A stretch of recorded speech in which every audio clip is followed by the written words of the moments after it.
Hey everyone, it's Lena here. I wanted to give you a flip through of this Reveries book by Naomi Kanani. I'm not sure if I'm saying the name correctly, so please let me know if I'm not. The subtitle is A Wonderland of Dreamscapes and Nightmares to Color. I really liked the previews I've seen of it, and it has an Alice in Wonderland feel to it, and I love Alice in Wonderland. So it just really appealed to me, and I'll show you more about why that is. But I also tested 15 supplies, very small areas of the book, of 2 pages, just so I could talk to you about how they worked in this book. A couple of other facts here. The book size is approximately 10 inches by 10 inches or 25¼ centimeters by 25¼ centimeters. So we have also the book has 39 images to color. And I don't know if they included the this page here or not. I'm guessing not, because that's the introduction, but yeah, 39 I guess full pages color here. All right, so we're gonna get started. When I see flip throughs, I really prefer flip throughs that don't have colored pages in them, because it's harder for me to imagine what I can do with that page. It's just my preference. I mean, maybe most people don't even care, but that's just how I am. So I try to keep that in mind also when trying supplies in this book, because I didn't want to color a full page for that reason. I didn't want to deprive anybody of being able to imagine how they would color an uncolored page as much as possible. So I dabbled a little bit in 2 pages for 2 reasons. I tried to do a lot of it in here in this introduction page. However, the only thing is that there's an image on the back, and I'm not the type of person who wants to spoil images on the other side. I just don't. I'm not someone who buys 2 of a coloring book, you know, so it is the image that it is. So I just really wanted to keep this one clean, and I do believe, yeah, I'm pretty sure that there's a full image of this in this book anyways, and yet I still did not want to mess up this page here. So I also dabbled in this picture here, and I'm gonna try to get it in frame here for you. So I did some experimenting on this page as well, because there are no double sides with these other pictures here. So you can see, you can do what you want. You know, you're not ruining a picture on the other side. So, okay, so we're gonna get started here. So this is the introduction page I mentioned before. I tried chalk pastel here, and that worked really nicely. It was not splotchy, although I did use yellow, so that could be different if I used a darker color probably, but it worked well with the yellow. I used Mungyo oil pastels. I'm not a fan of the Mungyo oil pastels because they're kind of dry. They're not very easy for me to blend. So I would love to try it sometime with the Sennelier, but I don't have any. So this is what I used, was the Mungyo. It's fine. It's very, very like thick. It's opaque. So I don't know. It didn't work that great for me, but again, I just don't think they're that great. But I know some people do great things with them, so it probably could just be me. So also we have here super tips. I used a variety of different supplies, so it wasn't like high-end supplies or cheap only supplies. It was, you know, not like hard to get supplies. It was a combination. So I used my son's super tip marker here, and for this here, let me see here if I can show you right there. I could just zoom in, but I didn't do it. Okay, so it worked well. I like how I was able to do the shading on here. Whoops, there's okay. I got two kitties next to me. I purposely went over this multiple times, and I don't really think that there's a point to it because the pages are not double-sided, but I did it anyways. Tried to see how many times I could go over here, and like reasonably, not too many times, just to see bleed through, you know, after going over the same spot many times. And I did get the slightest bit of, I guess some people would call it shadowing. I'd call it bleed through, just because it, you know, visibly shows on this page, and it's something you'd want to cover up. So yeah, so I call it the ittiest bittiest little bleed through with the super tips after going over it many times. Well, I wouldn't say many times. I would say about 6 times. Next up, we have Neo Color 2s. It worked great, no problems whatsoever. So it seems, and there's no evidence here that I used any liquid. Like I used a paintbrush for this, and there's no evidence that I even used a paintbrush. There's no buckling, crinkling, anything like that. I used a glitter pen here for these two, or for the leaves and the rose here.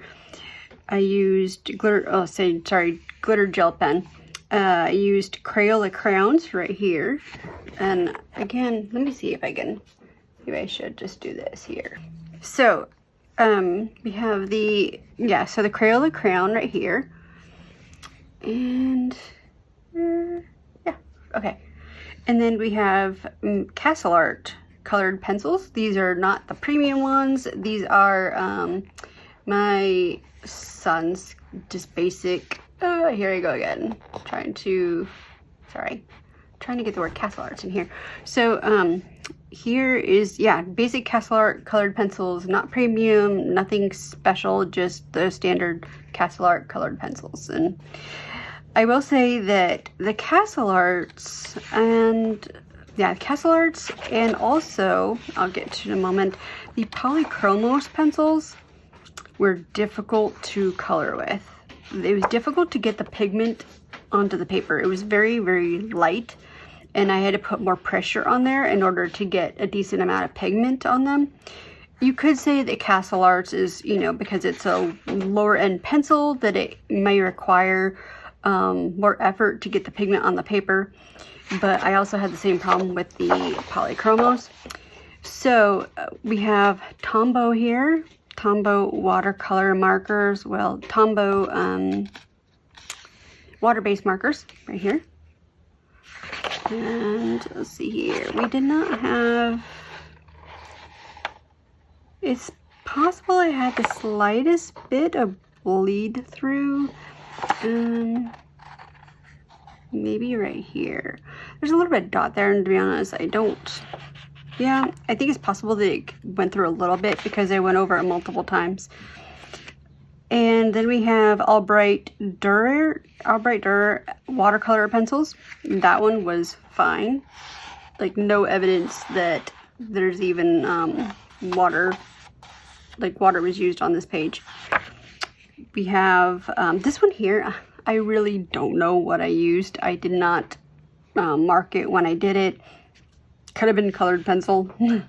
I think it may be Prismacolor on the rose here, but I also used Prismacolor here, so I labeled the leaves because I knew that was for sure. Leaves were Prismacolor leaves right here. So they shaded really nice Prismacolor. The pigment went down on the paper really easily. I did not have a problem with it whatsoever, unlike the Polychromos pencils. Polychromos is right here, and I did do a little bit of some shading right here with it, but again, I don't know, again, I had to push harder on it than I wanted to in order to get the color to show up on there, and so I'm not a fan of using the Polychromos in this book. Next up, we have a little watercolor leaf. That was fine. You know, watercolors, typically, you can actually see that I used some water here. I don't know if you can see it, but right here, there's a little bit of indentation here on the back of the page, but you know, nothing severe. I use a damp brush. I don't use a fully like wet brush. I damp it, and that's it. And that's how I use different types of paints and coloring books. So I don't use, I know a lot of people love to use their water brush pens, but I just can't make them work without having like too much water on the paper. I don't feel like I have good control over it, while other people say they use it for the control. So that just isn't my experience, and I've only used one brand, Arteza. So it works fine for some situations, but I don't like it in a place where I don't like using it in situations where I'm trying to use as little water as possible, because the water is just constantly coming out every time I brush, like touch the brush to the paper. And then we have alcohol marker, and yes, of course, that's gonna bleed through, and I'm sure you've seen that already. So there's the alcohol marker, and then I used gouache here.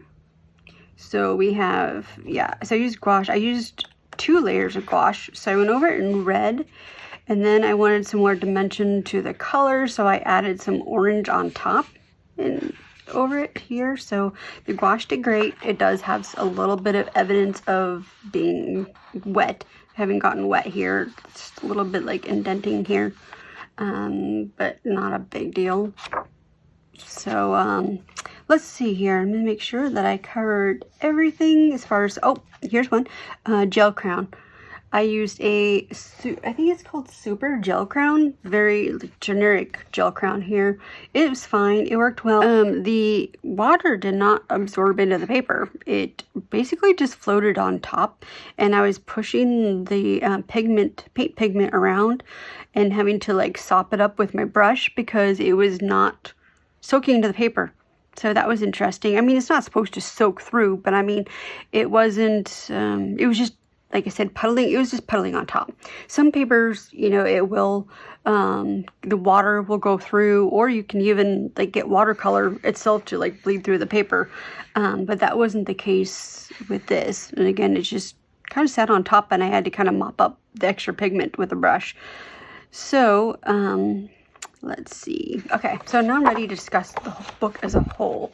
I've given you the dimensions of it. Let's zoom out some more. Alright, so let's get this back in view here.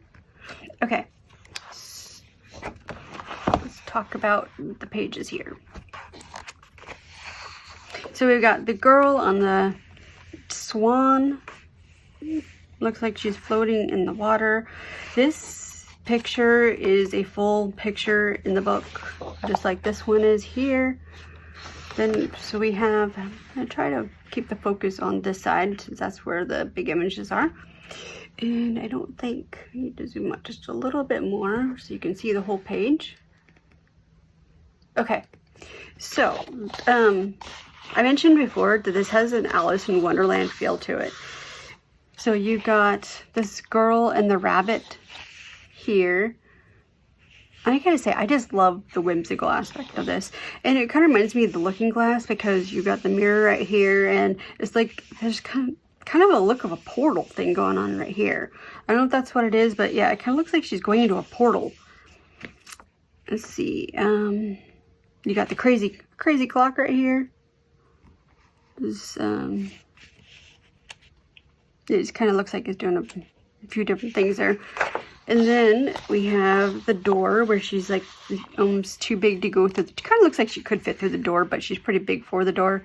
And there's several pages where there's crying. There's text up here, but it's like fake text, I guess you could say. It's like supposed to say something, but you can't read what it says. There are, it's a very sketchy style. It's more sketchy than I realized. And I don't mean sketchy isn't suspicious, but sketchy isn't, you know, like has sketch line style. So that's, yeah, it's more so than I thought. And it's okay, it's fine. But it's, there's some things I don't absolutely love about that, but it's still cute overall. So we have here, I think I mentioned that there's crying on several pages, and here's another one here. And then we have this candelabra here. And I saw a video, and I'm sorry I don't have the name, but there was someone else who did a flip through this, and she pointed out that, you know, this doll arm here, which was interesting, and the whole sub part of this is dreamscapes and nightmares to color. So it's kind of like her nightmare maybe being part doll. Let's see, and then this one here, she's got a pet elephant and some cotton candy.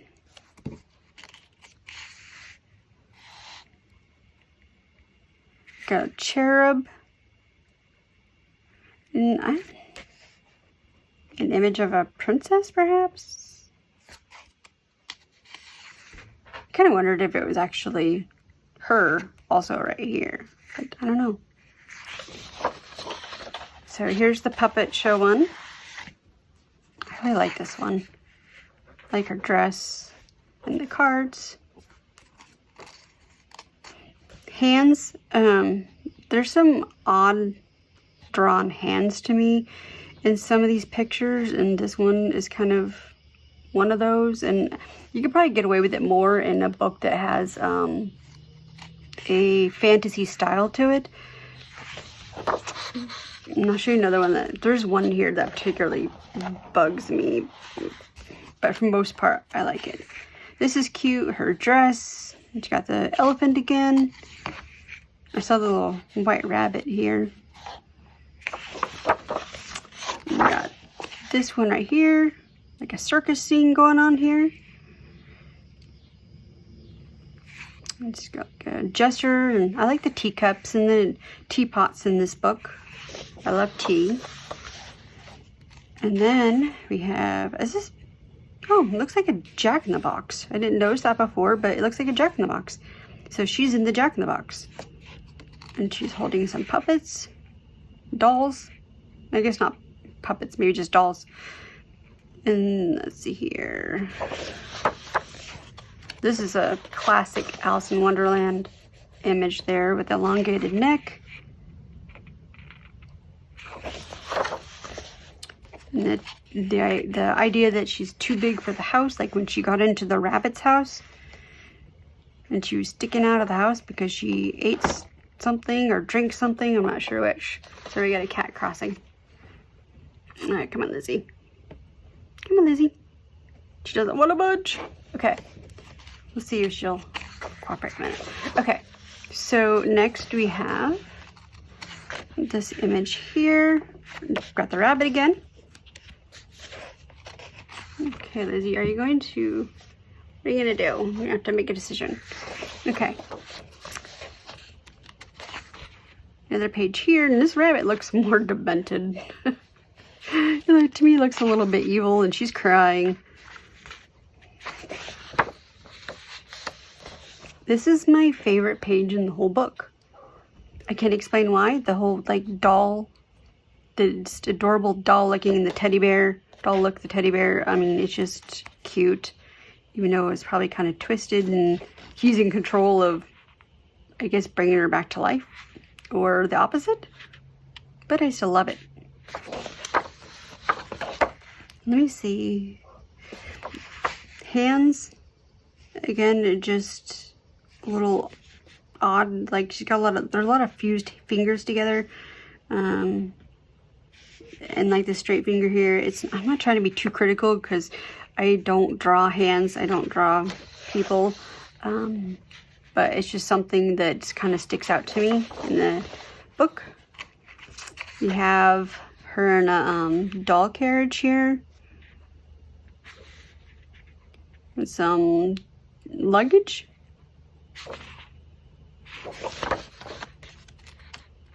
Looks like she's dressed up as a baby doll in a bed. Or is this her? I think maybe that could be her laying in this here. Although she's too big for it here. I'm not sure.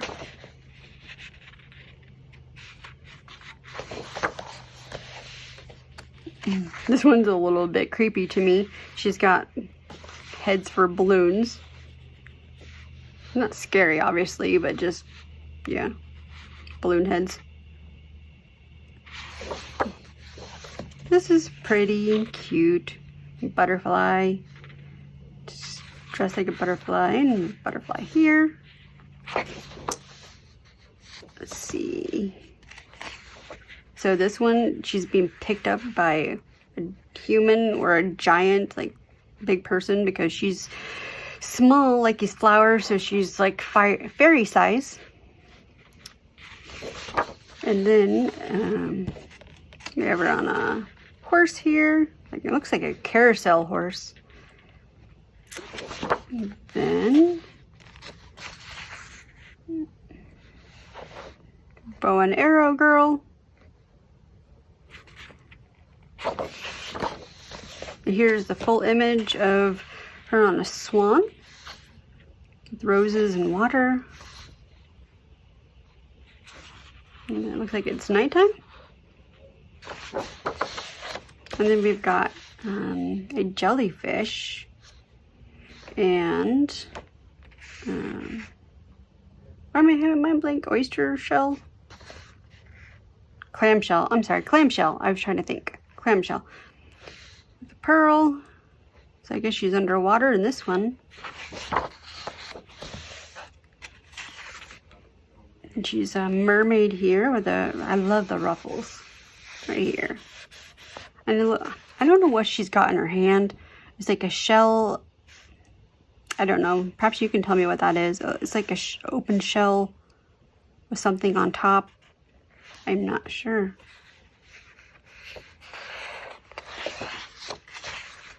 We got this image here. Looks like she's got a tattoo leg here. And then another thing that kind of I find a little bit creepy is there's like the no eyes here, but that's all right. I guess it's supposed to be that way. And then another thing that confuses me too is that there is it looks like an ear, like she's kind of got like an elf ear here, but then you can't really see any evidence of it come out the other side. So I'm thinking, well, maybe it's like a feather in her hair. Maybe I'll just turn into a feather, because I just don't know.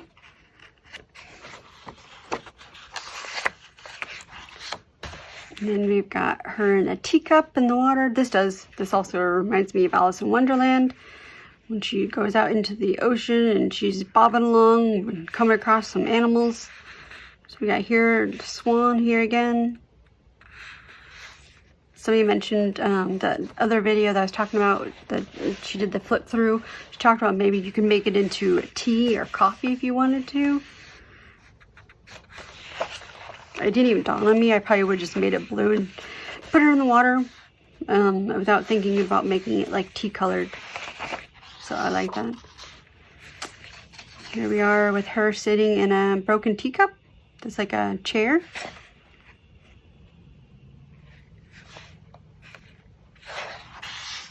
This is my least favorite picture in the whole book. It just kind of, it weirds me out, but it's creative at the same time.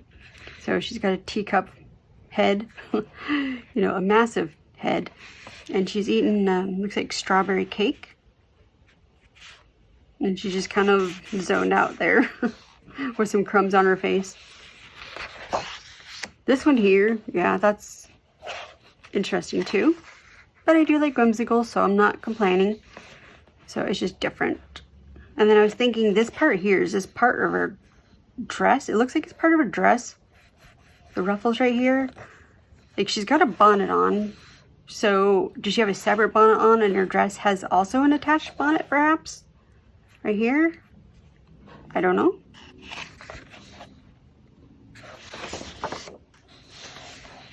And we've got her at the well with a frog. This reminds me of like a story or a fable that I just can't put my finger on, and maybe I'm wrong. I don't know. But it does remind me of something.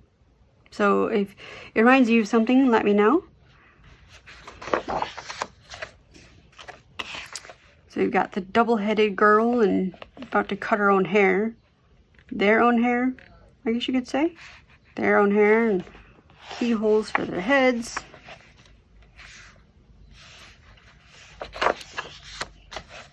This one here does bug me a little bit because it says flower and rose like very clearly. I don't know if you can see this here. So it says flower and rose. Oops, sorry. And I think it says tears after that, but it's really difficult to make out the actual writing in it. So the first two are easy to make out, and then the third one is like, I guess it's supposed to be tears, because she's crying into a rose perfume bottle. And then this is like painting the roses. You could do painting the roses red, or you could just do any color, of course, and she's mindlessly doing it, like robotically doing it. She's not even looking at what she's doing. So these are like the flowers in Alice in Wonderland that talk. In fact, I think it's on the front cover, like right here.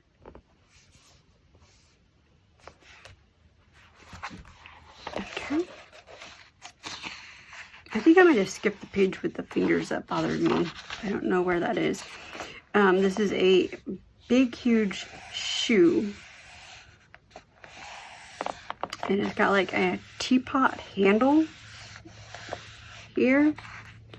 And teapots going up here.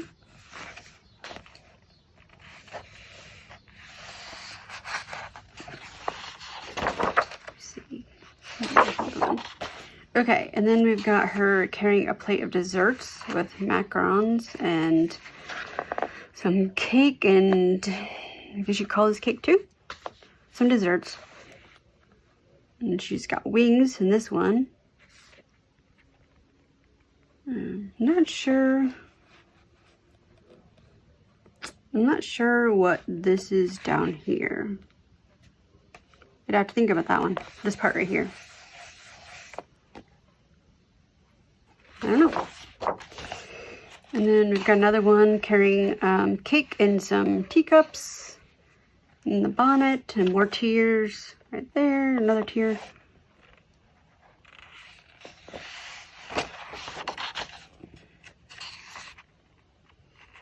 Alright, and then we got a lot of like, I guess you call it daydream eyes. Like she's zoned out, like she's like a zombie doll. A pretty zombie doll. So let's see. I really like this one. She's like standing on top of water. I don't know how that works, but sorry, Lizzie, you need to move. Sorry. Okay.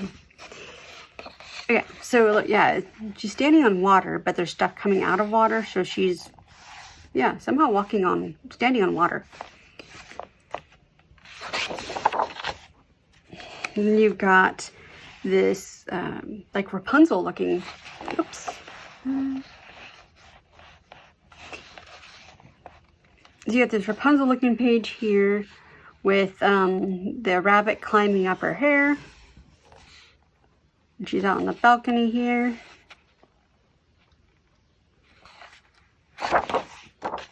This one, sorry, my camera's shaking because my biggest cat just jumped up on top of the stand and he's trying to mess with the camera. Okay, so in case you're wondering, we had 3 cats.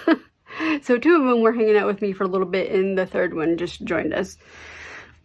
So anyways, in this page here, I thought it was fun because you can make some choices on this page. You can have her, you got the queen here, and then you've got what you could call the pawns here, depending on how you want to look at it, how you want to define them. So you can make the pawns the same color and be the opposite of her, so that, you know, they're both trying to come after her at the same time.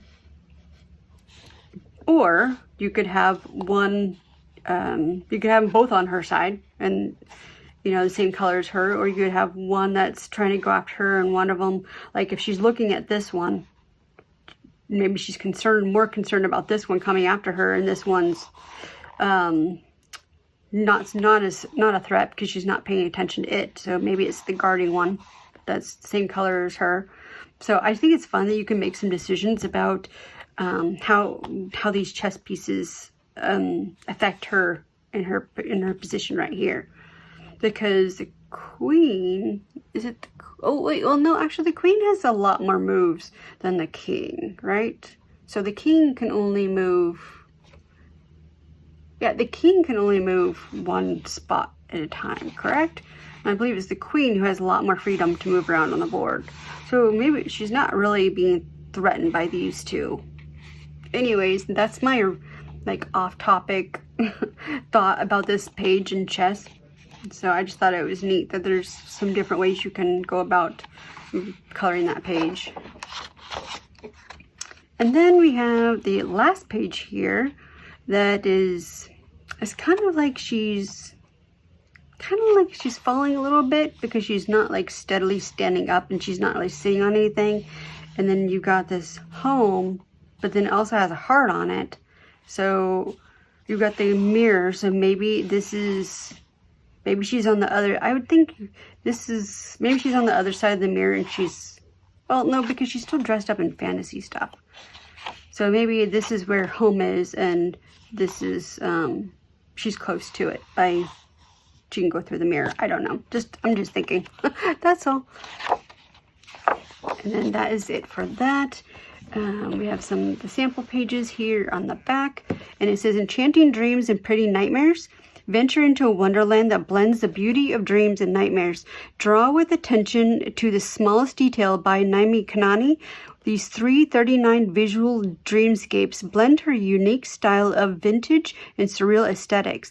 Embrace the magic of these pretty little nightmares with your own macabre color palette. Oh, and hello, Whiskers. Excuse me. Okay, so I wanted to find the page to show you about the hand really quick. That I just thought was, actually, you know what? It was a foot. I take it back. Let's see. Oh, here it is. Okay, so the toes in here are very odd to me. You can see them. They're kind of warped in here. Yeah. So the toes just were kind of awkward. But again, I'm not trying to be too picky. I'm just pointing out some things that if you were to buy this coloring book, you'd say, I kind of wish I knew that. Maybe you did, maybe you didn't wish you knew that. But it doesn't hurt to share and let you decide what you like or don't like about something. But overall, I would say that I still love this book. I love the theme of it. I'm just really into, I know I've said this before, I'm into whimsical styles. So it's just right on my alley in that respect. And I'm going to look forward to coloring it. I think the hardest part is just going to be deciding what colors I want to go with.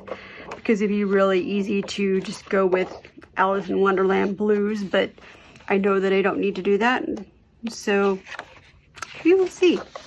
Hopefully I don't get too stuck on just trying to choose colors, because I do have lots of options or lots of opportunities to color her dresses in any color I want. So it's not like I am going to color it once and then I'm going to stick to that color throughout the whole book, because she wears different dresses and she, so yeah. So we'll see how it goes, but I hope this really helps you. So please let me know if you enjoyed this. I'm thinking still of maybe doing a quicker flip through that is not chatty, so that actually, you know what I'll do really quick? I'm going to do my quick flip through really right here, and then I will put a timestamp in it in my notes, so that you can just go straight to it if you don't want to hear my talk about the book.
Okay, that is it. Thank you so much for watching this video.